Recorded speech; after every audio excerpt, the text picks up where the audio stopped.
শোনো, তোমাকে বলছি, তোমার সমস্ত দুঃখের কথা তোমার রবের সাথে বলো। তোমার সমস্ত মন খারাপের কথা তোমার রবের সাথে বলো। তোমার সমস্ত আফসোস, অভিযোগ, সমস্ত কিছু তোমার রবের সাথে বলো। যদি কারোর প্রতি কোনো রাগ, কোনো অভিমান, কোনো অভিযোগ থাকে, তাহলে রবের সাথে বলো। যদি কাউকে নিয়ে কোনো বিচার দেওয়ার থাকে, সেটাও রবের কাছে বলো। যদি জীবন নিয়ে কোনো অপূর্ণতা থেকে থাকে, সেটাও রবের কাছে বলো। না, এখানে তোমাকে ওয়েটিং লিস্টে ফেলে রাখা হবে না। এখানে যোগাযোগ করার জন্য কোনো মাধ্যমের প্রয়োজন পড়বে না। এখানে কথোপকথন করার জন্য কাউকে মাধ্যম হিসাবে ব্যবহার করার প্রয়োজন পড়ে না। কোনো পীর, কোনো মুরিদ, কোনো মাওলানা, কোনো স্কলারের প্রয়োজন পড়বে না। নিঃসন্দেহে তিনি সর্বশক্তিমান, সব ক্ষমতার ঊর্ধ্বে সব থেকে বেশি ক্ষমতাবান। নিঃসন্দেহে তিনি এ পৃথিবীর সমস্ত কিছুর উপরে নিজের আয়ত্ত রাখেন। তিনি চাইলে সমস্ত কিছু করতে পারেন। তিনি চাইলে সমস্ত কিছু সম্ভব। কোনো গরিবকে ধনী করা সম্ভব, কোনো ধনীকে গরিব করা সম্ভব, কোনো অসহায়ের সাহারা দেওয়া সম্ভব, সমস্ত কিছু সম্ভব। তারপরেও এখানে কোনো ভিআইপি টিকিটের প্রয়োজন পড়ে না। রবের সাথে যোগাযোগ করার জন্য কোনো পারমিশনের প্রয়োজন পড়ে না। তুমি যে কোনো পরিস্থিতিতে, যে কোনো অবস্থানে, যে কোনো সিচুয়েশনে, যে কোনো মুহূর্তে, পৃথিবীর যে কোনো স্থান থেকে তুমি তাকে স্মরণ করতে পারো। তুমি রবের সাথে নিজের অন্তরের কথোপকথন জারি রাখতে পারো। আর রবকে যেন ওই পৃথিবীর কোনো মানুষের মতো ভাবতে যেও না, যে এক কান দিয়ে শুনবে আর এক কান দিয়ে পার করে দেবে। তিনি এ পৃথিবীর মানুষের মতো নন। তিনি শ্রেষ্ঠ, তিনি শক্তিশালী, তিনি উত্তম, তিনি সর্বজনীন শ্রোতা, তিনি সর্বজনীন দাতা। এমনটা নয় তুমি অন্তরের স্থল থেকে রবের কাছে কিছু চাইবে আর তিনি তোমাকে বঞ্চিত করবেন। যদি সত্যি সেটা তোমার হিতে হয়, যদি সত্যি সেটা তোমার জন্য উপযুক্ত হয়, তাহলে তিনি তোমাকে কখনোই বঞ্চিত করবেন না। যদি তোমার পরিকল্পনা এবং রবের পরিকল্পনা এক হয়, তাহলে নিশ্চয়ই তুমি পাবে। যেটা চাইছো সেটাই পাবে। আর যদি না পেয়ে থাকো, তাহলে মনে করবে সেটা তোমার জন্য উপযুক্ত ছিল না। কারণ তুমি তোমার ভালো মন্দ সবসময় সঠিকভাবে বিচার করতে পারো না। আমরা আমাদের ভালো মন্দ সবসময় সঠিকভাবে বিচার করতে পারি না, কিন্তু তিনি সমস্ত কিছুর সঠিক খবর জানেন। তিনি সমস্ত কিছুর সঠিক খবর রাখেন। একটা উদাহরণ তোমাকে দিই। সাপোজ তোমার একটা স্বপ্ন আছে যে আমি একটি গাড়ি কিনব। তোমার একটা ড্রিম কার আছে, একটা ড্রিম গাড়ি, যেটা পাওয়া তোমার কাছে একটা স্বপ্ন। সেটা বাইক হতে পারে, সেটা 4 হুইলার হতে পারে, যা কিছু হতে পারে, কিন্তু সেটা পাওয়া তোমার কাছে স্বপ্ন। মানুষের জীবনে স্বপ্ন থাকতেই পারে, আশা থাকতেই পারে, ইচ্ছা থাকতেই পারে। আশা, ইচ্ছা এগুলো থাকাটাও প্রয়োজন। কিন্তু হ্যাঁ, একবার ভাবো যে সাপোজ তুমি সেই গাড়ি, মানে তোমার সেই স্বপ্নের বাইক বা স্বপ্নের 4 হুইলার, তুমি যেটা চাইলে রবের কাছে, সেটা পেলে না। তুমি রবের কাছে চাইলে কিন্তু রব দিলেন না। তার মানে কি এমনটা যে রব তোমার শুভাকাঙ্ক্ষী নয়? তার মানে কি এমনটা যে রব তোমার ভালো চায় না? তোমার আল্লাহ তোমার অন্তরের কথা শুনেও সেটাকে ইগনোর করলেন না? বিষয়টা মোটেই এমন নয়। একটা কথা সব সময় মাথায় রাখবে, জীবনে অনেক সময়, অনেক ক্ষেত্রে, অনেক কিছু থেকে বঞ্চিত হওয়ার মধ্যেও সুখ আছে, শান্তি আছে, অনেক কিছু লুকিয়ে আছে, পজিটিভ কিছু লুকিয়ে আছে। অনেক সময় আমরা কোনো চাকরি থেকে বঞ্চিত হই এই কারণে যে আমাদের জন্য বেটার কিছু অপেক্ষা করছে। অনেক সময় আমরা জীবনে বিফল হই এই কারণে, কারণ আমাদের জন্য এর থেকেও ভালো সফলতা অপেক্ষা করছে, বা এমন কিছু অপেক্ষা করছে যেটা তোমার জন্য উপযুক্ত বা আমাদের জন্য উপযুক্ত। তুমি তোমার স্বপ্নের গাড়ি, তুমি তোমার স্বপ্নের বাইকটা রবের কাছে চাইলে, কিন্তু পেলে না। কিন্তু তোমার চিন্তা ভাবনা অনুযায়ী সেই গাড়িটা তোমাকে দেওয়া উচিত ছিল। আল্লাহ সেই গাড়িটা তোমাকে দিলে তোমার খুব ভালো হতো। চলো কিছুক্ষণের জন্য সেটা মেনেও নিলাম। এখন রবের তরফ থেকে সাহায্য আসলো, তুমি সেই গাড়িটা পেলে। দেন তারপরে তুমি আনন্দের সহিত সেই গাড়ি নিয়ে রাস্তায় বার হলে। প্রথম 2-3 দিন কিচ্ছু হলো না, কিন্তু 1 সপ্তাহ পরে একটা বড় ধরনের অ্যাক্সিডেন্ট হলো। সেই অ্যাক্সিডেন্টে তোমার একটি পা কাটা পড়ল এবং তোমার মেরুদণ্ডের হাড় ভেঙে গেল। একবার ভেবে দেখো, সারা জীবনের জন্য তুমি বিছানায়। মেরুদণ্ডের হাড় ভাঙা মানে তুমি সারা জীবনের জন্য বিছানায় পড়ে থাকতে পারো। পরিস্থিতি এমনও হতে পারে যে তুমি কোমায় চলে যেতে পারো। কোমা মানে ধরতে গেলে জীবিত অবস্থাতে মৃত, এমন কিছু তো হতেই পারে। তুমি হয়তোবা বলবে যে আমি তো গাড়ি সাবধানে চালাবো, আমি তো গাড়ি আস্তে চালাবো, অ্যাক্সিডেন্ট কেন হবে? এখানে একটা কথা বোঝা খুবই প্রয়োজন। তুমি সাবধানে চালালেই যে অ্যাক্সিডেন্ট হবে না, বিষয়টা এমন নয়। দুই পক্ষকেই সাবধানে চালাতে হবে। তুমি এবং তোমার সামনে যে গাড়ি চালাচ্ছে, দুজনেরই সাবধানতা অবলম্বন করতে হবে। অনেক অ্যাক্সিডেন্ট তো এমনই হয় যে একটি পক্ষের কোনো দোষই নেই, সে বেচারা রাস্তায় দাঁড়িয়েছিল, পিছন থেকে কোনো একটি গাড়ি এসে তাকে মেরে দিয়েছে। সুতরাং এমনটা ভেবো না যে তুমি রাস্তায় সাবধানতা অবলম্বন করবে আর তোমার কিছু হবে না। আমি তোমাকে বলি, অনেক সময় অনেক কিছু থেকে বঞ্চিত হওয়ার মধ্যেও অনেক পজিটিভিটি লুকিয়ে থাকে, অনেক সুখ শান্তি, অনেক অনেক ভালো কিছু লুকিয়ে থাকে। বিষয়টা একদম বাস্তব, একদম সত্য। তার উদাহরণ তোমাকে দেওয়া হলো। বিশ্বাস করুন, অনেক সময় আমাদের চিন্তা ভাবনা এবং রবের পরিকল্পনা এক হয় না, যার ফলে আমরা হয়তোবা কোনো কিছু চাইলাম এবং সেটা পেলাম না। তার মানে রবকে দোষারোপ করা কোনোভাবেই গ্রহণযোগ্য হতে পারে না, কারণ তিনি তোমার থেকেও বেশি তোমার সব থেকে বড় শুভাকাঙ্ক্ষী। হ্যাঁ, হতে পারে তোমার জীবনে প্রবলেমস আছে, হতে পারে তোমার জীবনে সমস্যা আছে, হতে পারে তোমার জীবনে দুঃখ আছে, হতে পারে তোমার জীবনে কষ্ট আছে, কিন্তু তিনি তোমাকে কখনোই এটা বলেননি যে সেটা চিরস্থায়ী। এমনটা নয় যে তোমার দুঃখ কষ্ট মন খারাপ এগুলো তোমার জীবন থেকে যাবে না, এগুলো তোমার জীবনের পার্মানেন্ট সঙ্গী, এমনটা নয়। তাই সর্বদা পজিটিভ ভাবার চেষ্টা করো। জীবনের নেগেটিভ পরিস্থিতি, নেগেটিভ সিচুয়েশনের মধ্যেও পজিটিভ ধারণা রাখার চেষ্টা করো, কারণ প্রতিটা নেগেটিভ জিনিসের একটা পিছনের দিকও থাকে, একটা পিছনের সাইডও থাকে, যার মধ্যে কিছু না কিছু পজিটিভিটি লুকিয়ে থাকে। আর একটা কথা নিজের অন্তরে গেঁথে নিও, তুমি তোমার রবের প্রতি যে রূপ ধারণা রাখবে, তোমার রব তোমাকে ঠিক সেই রূপে সাহায্য করবে। তিনি কেন তোমাকে সাহায্য করবেন না? যদি সেটা তোমার হিতে থাকে, যদি সেটা তোমার পক্ষে থাকে, যদি সেটার মাধ্যমে তোমার কোনো ক্ষতি না হয়ে থাকে, তাহলে অবশ্যই তিনি তোমাকে সাহায্য করবেন। তাই তো তোমাকে বলি, জীবনের যে কোনো পরিস্থিতিতে তুমি তোমার রবকে ডাকো। মনে রেখো, সেখানে কোনো পারমিশন লাগে না, সেখানে কখনো কোনো ব্যক্তিকে ওয়েটিং লিস্টে ফেলে রাখা হয় না। রবের সাথে কথোপকথনের জন্য কোনো মুফতি, মাওলানা, হুজুর, পীর সাহেব, মুরিদের প্রয়োজন পড়ে না। সরাসরি তানার সাথে যোগাযোগ করা যায়, সরাসরি তানার কাছে চাওয়া যায়, সরাসরি নিজের মনের ইচ্ছা, আকুতি, আকাঙ্ক্ষা, আক্ষেপ সমস্ত কিছু প্রকাশ করা যায়।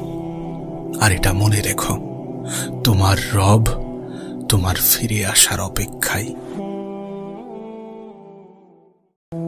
শোনো, তোমাকে বলছি, তোমার সমস্ত দুঃখের কথা তোমার রবের সাথে বলো, তোমার সমস্ত মন খারাপের কথা তোমার রবের সাথে বলো, তোমার সমস্ত আফসোস, অভিযোগ, সমস্ত কিছু তোমার রবের সাথে বলো। যদি কারোর প্রতি কোনো রাগ, কোনো অভিমান, কোনো অভিযোগ থাকে, তাহলে রবের সাথে বলো। যদি কাউকে নিয়ে কোনো বিচার দেওয়ার থাকে, সেটাও রবের কাছে বলো। যদি জীবন নিয়ে কোনো অপূর্ণতা থেকে থাকে, সেটাও রবের কাছে বলো। না, এখানে তোমাকে ওয়েটিং লিস্টে ফেলে রাখা হবে না। এখানে যোগাযোগ করার জন্য কোনো মাধ্যমের প্রয়োজন পড়বে না। এখানে কথোপকথন করার জন্য কাউকে মাধ্যম হিসাবে ব্যবহার করার প্রয়োজন পড়ে না। কোনো পীর, কোনো মুরিদ, কোনো মাওলানা, কোনো স্কলারের প্রয়োজন পড়বে না। নিঃসন্দেহে তিনি সর্বশক্তিমান, সব ক্ষমতার ঊর্ধ্বে সব থেকে বেশি ক্ষমতাবান। নিঃসন্দেহে তিনি এ পৃথিবীর সমস্ত কিছুর উপরে নিজের আয়ত্ত রাখেন। তিনি চাইলে সমস্ত কিছু করতে পারেন, তিনি চাইলে সমস্ত কিছু সম্ভব। কোনো গরিবকে ধনী করা সম্ভব, কোনো ধনীকে গরিব করা সম্ভব, কোনো অসহায়ের সাহারা দেওয়া সম্ভব, সমস্ত কিছু সম্ভব। তারপরেও এখানে কোনো ভিআইপি টিকিটের প্রয়োজন পড়ে না। রবের সাথে যোগাযোগ করার জন্য কোনো পারমিশনের প্রয়োজন পড়ে না। তুমি যে কোনো পরিস্থিতিতে, যে কোনো অবস্থানে, যে কোনো সিচুয়েশনে, যে কোনো মুহূর্তে, পৃথিবীর যে কোনো স্থান থেকে তুমি তাকে স্মরণ করতে পারো। তুমি রবের সাথে নিজের অন্তরের কথোপকথন জারি রাখতে পারো। আর রবকে যেন ওই পৃথিবীর কোনো মানুষের মতো ভাবতে যেও না, যে এক কান দিয়ে শুনবে আর এক কান দিয়ে পার করে দেবে। তিনি এই পৃথিবীর মানুষের মতো নন। তিনি শ্রেষ্ঠ, তিনি শক্তিশালী, তিনি উত্তম, তিনি সর্বজনীন শ্রোতা, তিনি সর্বজনীন দাতা।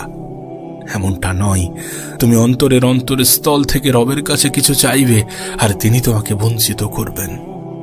যদি সত্যি সেটা তোমার হিতে হয়, যদি সত্যি সেটা তোমার জন্য উপযুক্ত হয়, তাহলে তিনি তোমাকে কখনোই বঞ্চিত করবেন না।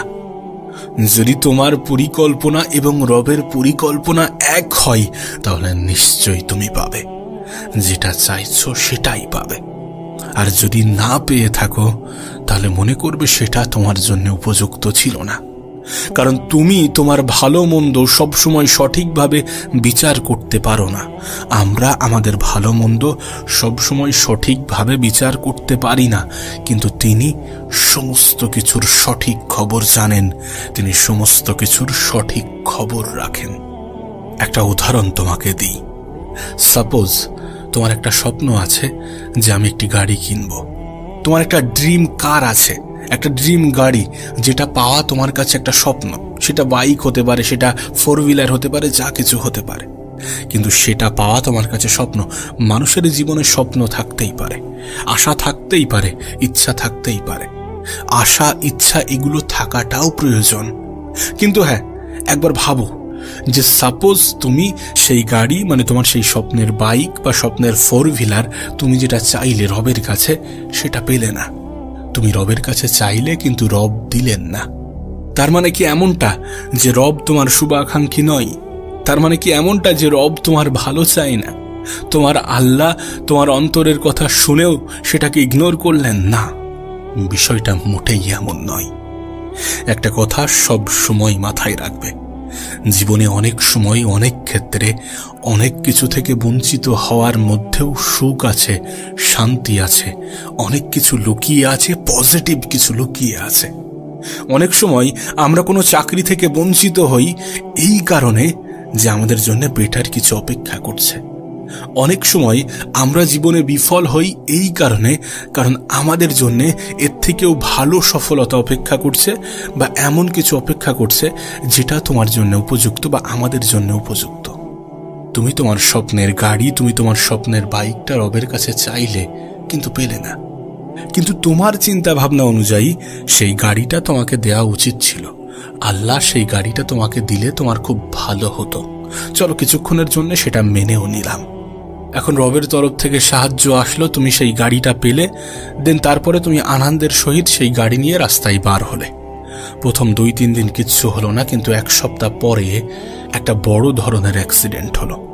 সেই অ্যাক্সিডেন্টে তোমার একটি পা কাটা পড়লো এবং তোমার মেরুদণ্ডের হাড় ভেঙে গেল। একবার ভেবে দেখো, সারা জীবনের জন্য তুমি বিছানায়। মেরুদণ্ডের হাড় ভাঙা মানে তুমি সারা জীবনের জন্য বিছানায় পড়ে থাকতে পারো। পরিস্থিতি এমনও হতে পারে যে তুমি কোমায় চলে যেতে পারো। কোমা মানে ধরতে গেলে জীবিত অবস্থাতে মৃত, এমন কিছু তো হতেই পারে। তুমি হয়তোবা বলবে যে আমি তো গাড়ি সাবধানে চালাবো, আমি তো গাড়ি আস্তে চালাবো, অ্যাক্সিডেন্ট কেন হবে? এখানে একটা কথা বোঝা খুবই প্রয়োজন। তুমি সাবধানে চালালেই যে অ্যাক্সিডেন্ট হবে না, বিষয়টা এমন নয়। 2 পক্ষকেই সাবধানে চালাতে হবে। তুমি এবং তোমার সামনে যে গাড়ি চালাচ্ছে, দুজনেরই সাবধানতা অবলম্বন করতে হবে। অনেক অ্যাক্সিডেন্ট তো এমনই হয় যে একটি পক্ষের কোনো দোষই নেই, সে বেচারা রাস্তায় দাঁড়িয়েছিল, পিছন থেকে কোনো একটি গাড়ি এসে তাকে মেরে দিয়েছে। সুতরাং এমনটা ভেবো না যে তুমি রাস্তায় সাবধানতা অবলম্বন করবে আর তোমার কিছু হবে না। আমি তোমাকে বলি, অনেক সময় অনেক কিছু থেকে বঞ্চিত হওয়ার মধ্যেও অনেক পজিটিভিটি লুকিয়ে থাকে, অনেক সুখ, শান্তি, অনেক অনেক ভালো কিছু লুকিয়ে থাকে। বিষয়টা একদম বাস্তব, একদম সত্য। তার উদাহরণ তোমাকে দেওয়া হলো। বিশ্বাস করুন, অনেক সময় আমাদের চিন্তা ভাবনা এবং রবের পরিকল্পনা এক হয় না, যার ফলে আমরা হয়তো বা কোনো কিছু চাইলাম এবং সেটা পেলাম না। তার মানে রবকে দোষারোপ করা কোনোভাবেই গ্রহণযোগ্য হতে পারে না, কারণ তিনি তোমার থেকেও বেশি তোমার সব থেকে বড় শুভাকাঙ্ক্ষী। হ্যাঁ, হতে পারে তোমার জীবনে প্রবলেমস আছে, হতে পারে তোমার জীবনে সমস্যা আছে, হতে পারে তোমার জীবনে দুঃখ আছে, হতে পারে তোমার জীবনে কষ্ট আছে, কিন্তু তিনি তোমাকে কখনোই এটা বলেননি যে সেটা চিরস্থায়ী। এমনটা নয় যে তোমার দুঃখ, কষ্ট, মন খারাপ এগুলো তোমার জীবন থেকে যাবে না, এগুলো তোমার জীবনের পার্মানেন্ট সঙ্গী, এমনটা নয়। তাই সর্বদা পজিটিভ ভাবার চেষ্টা করো। জীবনের নেগেটিভ পরিস্থিতি, নেগেটিভ সিচুয়েশনের মধ্যেও পজিটিভ ধারণা রাখার চেষ্টা করো, কারণ প্রতিটা নেগেটিভ জিনিসের একটা পিছনের দিকও থাকে, একটা পিছনের সাইডও থাকে, যার মধ্যে কিছু না কিছু পজিটিভিটি লুকিয়ে থাকে। আর একটা কথা নিজের অন্তরে গেঁথে নিও, তুমি তোমার রবের প্রতি যে রূপ ধারণা রাখবে, তোমার রব তোমাকে ঠিক সেই রূপে সাহায্য করবে। তিনি কেন তোমাকে সাহায্য করবেন না? যদি সেটা তোমার হিতে থাকে, যদি সেটা তোমার পক্ষে থাকে, যদি সেটার মাধ্যমে তোমার কোনো ক্ষতি না হয়ে থাকে, তাহলে অবশ্যই তিনি তোমাকে সাহায্য করবেন। তাই তো তোমাকে বলি, জীবনের যে কোনো পরিস্থিতিতে তুমি তোমার রবকে ডাকো। মনে রেখো, সেখানে কোনো পারমিশন লাগে না, সেখানে কখনো কোনো ব্যক্তিকে ওয়েটিং লিস্টে ফেলে রাখা হয় না। রবের সাথে কথোপকথনের জন্য কোনো মুফতি, মাওলানা, হুজুর, পীর সাহেব, মুরিদের প্রয়োজন পড়ে না। সরাসরি তানার সাথে যোগাযোগ করা যায়, সরাসরি তানার কাছে চাওয়া যায়, সরাসরি নিজের মনের ইচ্ছা, আকুতি, আকাঙ্ক্ষা, আক্ষেপ সমস্ত কিছু প্রকাশ করা যায়।